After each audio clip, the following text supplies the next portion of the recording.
The Battle of Thermopylae, otherwise known as the battle between the Persian and Spartan armies. The Spartans were the best Greek warriors. All Spartan babies started their lives getting tested to see if they were strong enough. If not, then they would get left at the top of a mountain. If they passed these initial tests, then, age 7, they will be taken from their mother to begin their war training. They were taught to show no pain and never to surrender. To drop your shield would mean surrender. They wore very heavy armour, with their shield carried on the shoulder because of its weight. No spears were thrown. This would be throwing away your weapon. They were the best fighters in Greece. The Persian Empire had become strong and powerful. They commanded over 50 million people, but mainly they were treated as slaves. The Persian Empire invaded Greece twice. The Battle of Thermopylae was a battle fought during the second invasion. The battle lasted 3 days. The battlefield was a cliff top by the sea, so narrow that only one chariot could pass at a time. The Persian army were not prepared for this rough terrain. The area was rugged from the scorching heat of the summer, which had left big cracks in the ground. The Spartan army knew this would be the perfect battleground. The Spartan army, led by King Leonidas, made their way to the battlefield and prepared by standing together like a wall.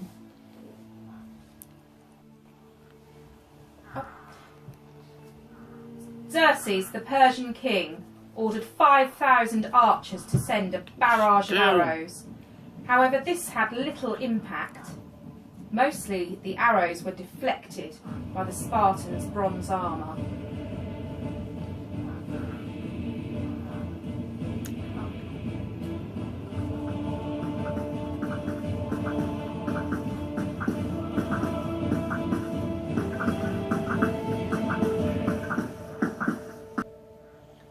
After that, Xerxes sent 10,000 men, ordering to take the Spartans hostage.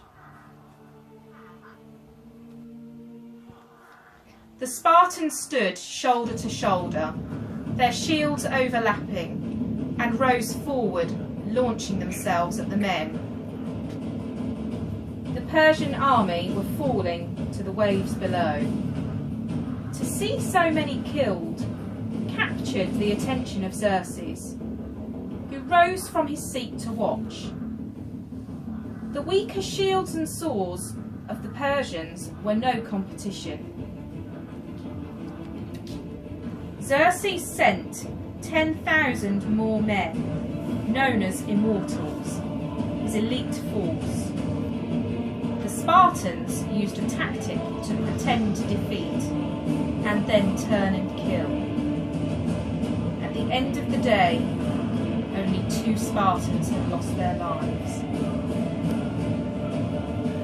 Xerxes was convinced that the Spartans would by now be so few in numbers. He sent his army forward. However, they were again defeated. Xerxes ordered his troops to retreat.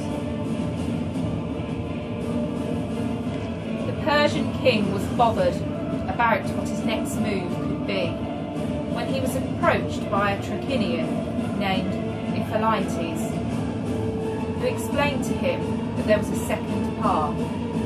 To this day, that name, Ephialtes, is known as nightmare in the Greek language. Xerxes sent his commander and 20,000 men along the path which encircled the Spartan army. At the break of day, the Persians launched the attack. Startled by this, the Spartans quickly jumped up and armed themselves. However, they were not alone, as by now other Greek armies had joined them to battle against the Persians. The Spartans continued to defend their wall. Meanwhile, the Greeks fought until every spear had been broken, could not defend themselves against the Persian archers.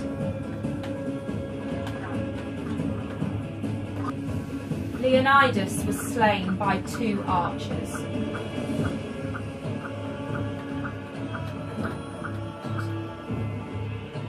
The Persian king had broken the wall.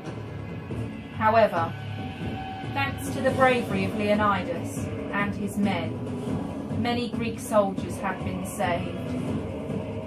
The Persian army may have won this battle, but they would not win the war.